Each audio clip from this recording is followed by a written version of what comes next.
Sedih banget ya cerita kamu. Gila, bisa-bisanya dia berbuat gitu sama kamu. Kalau aku jadi kamu, gak bakalan aku maafin dia. Pernah gak sih kalian merasa paham banget sama apa yang dirasain temen kalian pas mereka cerita? Padahal bukan kamu yang ngalamin. Pas mereka cerita sedih, kamu bisa sampai nangis. Pas mereka marah, kamu bakal ikutan kesel banget sampai ke ubun-ubun. Seakan semua itu pengalaman kamu sendiri. Kalau iya, berarti kamu tipe yang super peka sama emosi orang lain atau biasa kita sebut dengan emotional sponge. Kamu gampang banget menyerap emosi orang lain seakan-akan emosi orang tersebut meresap ke dalam jiwa. Kalau sampai kamu nggak bisa ngendaliin, kamu bahkan bisa ikutan stres berhari-hari loh mikirin masalah temenmu itu. Kayak yang aku bilang tadi, seakan masalah temenmu itu emang kejadian juga di kamu. Aku Tiara. Sekarang aku bakal ngasih tahu kamu tanda-tanda orang yang punya emotional sponge ini gimana sih? Yuk, check it out. Yang pertama, gak bisa ngendaliin emosi. Seseorang yang terkena emotional sponge suka banget ngerasa susah buat ngejaga emosi mereka sendiri. Mereka tuh bakalan ngerasa dirinya tiba-tiba jadi super duper marah banget sama hal-hal kecil karena terlalu banyak memendam emosi mereka sendiri. Mereka yang mudah menyerap emosi orang lain cenderung gak merasa seperti diri sendiri karena terus-terusan mengesampingkan emosi yang kalem. Mereka juga gunain banyak cara buat ngalihin perhatiannya karena gak mau berdamai dengan perasaan. Jadi penting banget nih buat orang yang terkena emotional sponge ini memvalidasi emosi mereka sendiri alih-alih mengabaikannya. Alias ya kamu harus mentingin diri sendiri dulu baru orang lain, bukan egois ya, but love yourself first. Nah, selanjutnya nih, yang kedua, punya intuisi yang baik.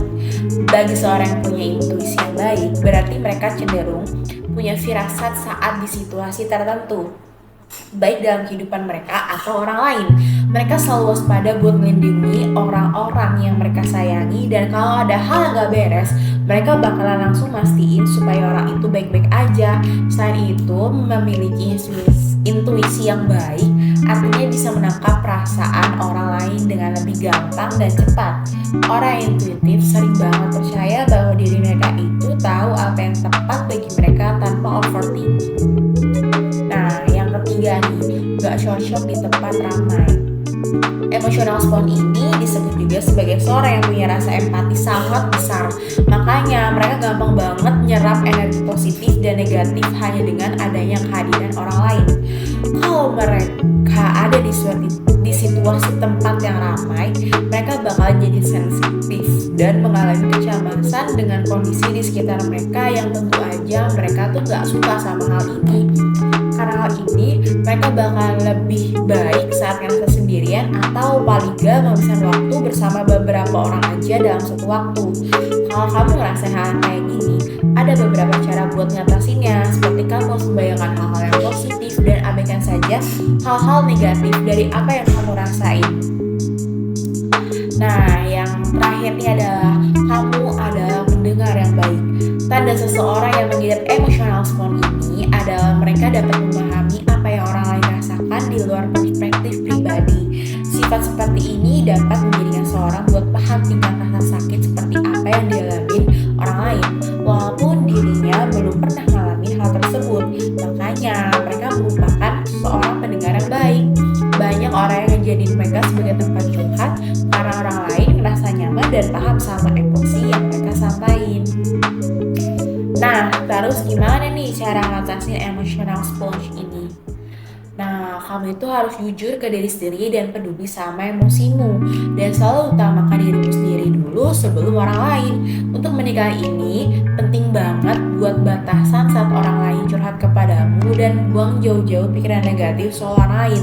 Terus juga batasan ini dibuat bukan berarti kamu gak boleh ngeluarin rasa empati ini ya. Kamu boleh ngeluarin rasa empati ini saat ada orang yang curhat ke kamu. Tapi ingat ya, jangan terlalu berlebihan karena itu bakal membebani mental kamu.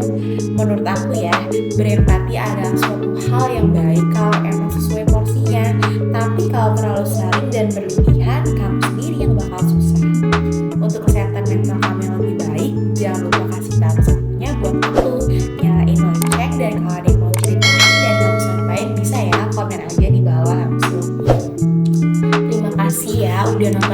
sampai di sini. Jangan lupa buat follow IG kita, namanya Ruang Bercerita Indonesia. Bye bye guys, see you next video.